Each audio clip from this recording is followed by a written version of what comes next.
We're now shifting our focus to Peru.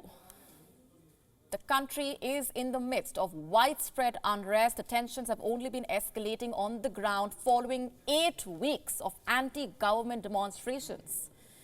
The situation worsened on Saturday. The anger has been mounting. How exactly did things reach this point? Our next report getting you the complete story. Peru is grappling with rising tensions on the ground. Anti-government protests have escalated. The protesters remain up in arms against the government and Congress. On Saturday, the demonstrations intensified. A man in Peru's capital, Lima, died and others were hospitalized following violent clashes with riot police in Lima.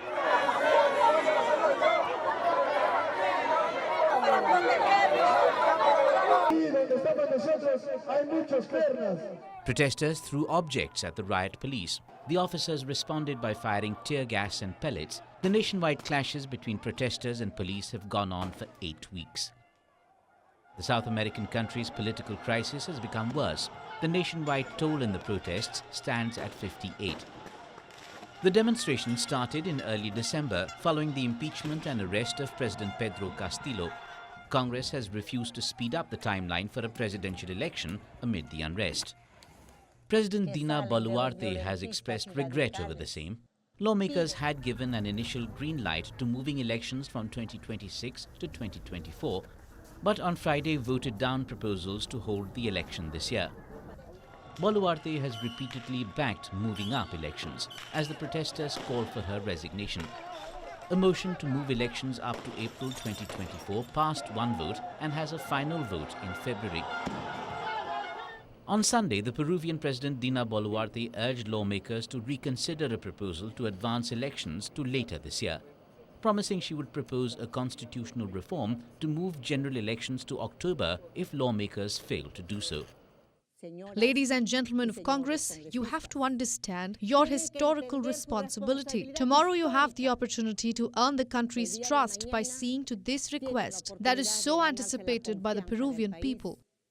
Lawmakers were set to continue a debate on Monday after rejecting a motion last week that would open the door to holding elections this year.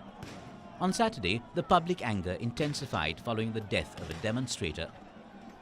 He has died probably because of a firearm projectile. But brothers, please, I ask for calm. Listen, we are Democrats, not like that government.